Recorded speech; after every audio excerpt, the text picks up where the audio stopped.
Our Caribbean community, CARICOM, is the oldest surviving integration movement in the developing world, stretching from the Bahamas Islands in the north southward to Guyana and Suriname on the north coast of the South American mainland.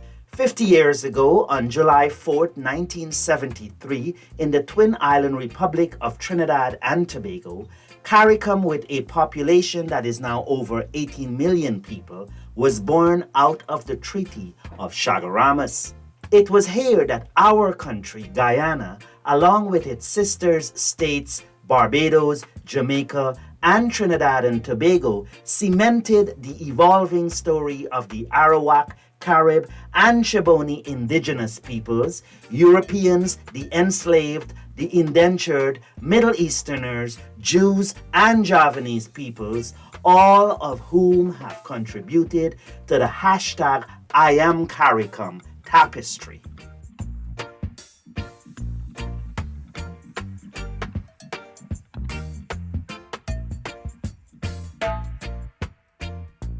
The logo of the Caribbean community consists of two interlocking C's. The two C's are in the form of a broken links in a chain, symbolizing both unity and a break with our colonial past.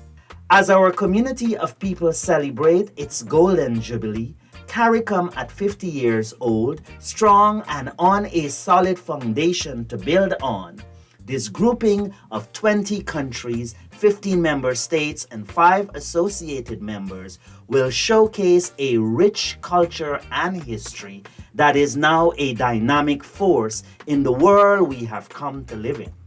These sentiments were shared by the Honorable Philip Davis, Prime Minister of the Bahamas and current CARICOM chairman, who said that the many peoples of our region must look back these 50 years and rightly feel a sense of pride about all that has been achieved and the value that it has added to the region. Colleagues and friends, the 50th anniversary of CARICOM presents us with a golden opportunity.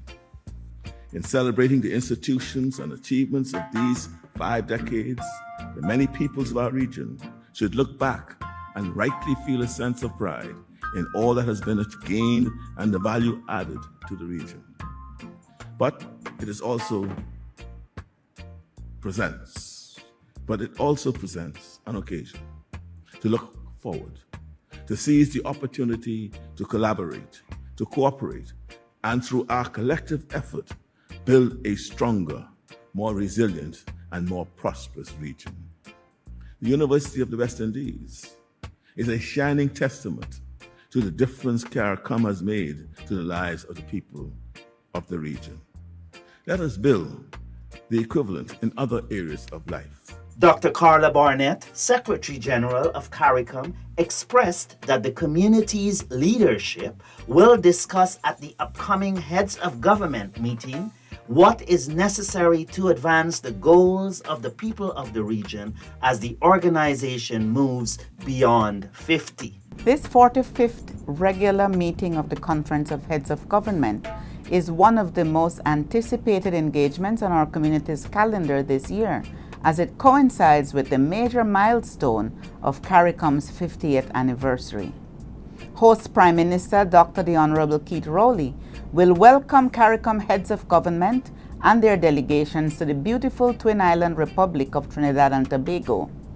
Incoming chair of the Conference of Heads of Government, the Honorable Roosevelt Skerrit, Prime Minister of Dominica, will manage the 3-day program of work, which will comprise updates on critical issues and robust discussions leading to decisions to advance CARICOM's strategic priorities.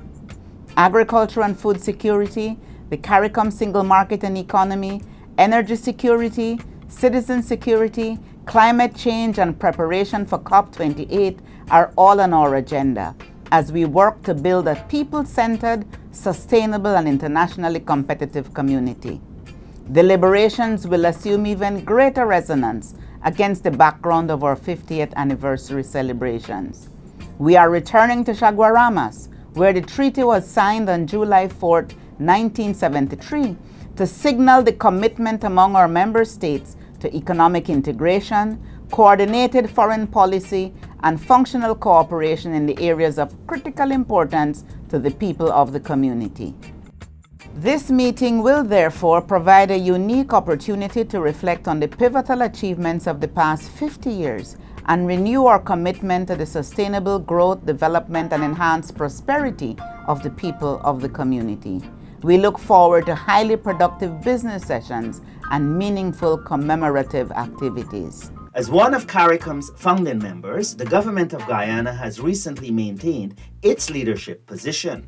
President Dr. Mohamed Irfan Ali and his administration has continued to set the tone by committing to work both locally and regionally to make the Caribbean community food secure. To be at this intersessional meeting. This meeting is coming at a very crucial time for the CARICOM community as a whole. Personally, I look forward for the discussions surrounding food security and production system. As you know, Guyana is leading on this issue, and we'll be presenting a paper, and that paper would not only highlight the potential and prospects for Guyana, but it's an analytical paper that was done for the entire region, taking into consideration the decision of the heads to have a reduction of food imports by 25% by 2025 through increased production and crop substitution. Guyana was tasked with the responsibility of leading efforts in this area, so we'll be presenting a wide-ranging policy paper that would not only address the issues of production and agriculture, but would address the constraints, would address issues surrounding what is required to increase productivity, technical support, financial support, crop insurance. So this is a very important meeting for the achievement of our food security plans and projections. Secondly, is the issue of the trade barriers. I am looking forward to a very robust discussion on trade barriers, at the end of which I would like to see a timetable developed in which we must all commit ourselves in the region to the removal of barriers and making interregional trade and interregional exchange of goods hassle-free, and more importantly, remove the hurdles to trade in the region. We cannot increase production and still have barriers to trade. The two complement each other, so I'm looking forward to a very robust discussion in this area also. The issue of regional security, logistics, and transportation system, that is very critical for us.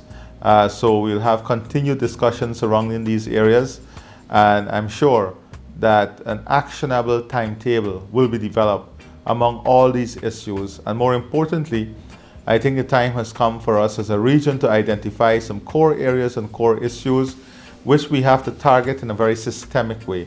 And to do this, we have to work basically in a projectized manner. And I'm looking forward for discussions surrounding this, how we can take out issues, for example, of the CSME, the trade barriers, agriculture, food production, security, how we can take these areas and identify specific targets that we want to see results in, and more importantly, develop a very measurable and attainable plan in which we will all subject ourselves to and commit our efforts to. CARICOM is made up of states that are considered developing countries, and except for Belize in Central America and Guyana and Suriname in South America, all other members and associated members are island states with 60% of the population being under 30 years old. Happy 50th birthday, CARICOM. In homage to those gone before us, the heroes of lands in the sun, we vow to join hands and to focus on building one Caribbean. Raise your voices high, sing of your Caribbean pride. Sing it loud and strong, feel our hearts beat as one. Celebrate in song as we rise to heights where we belong. Sound the victory drum.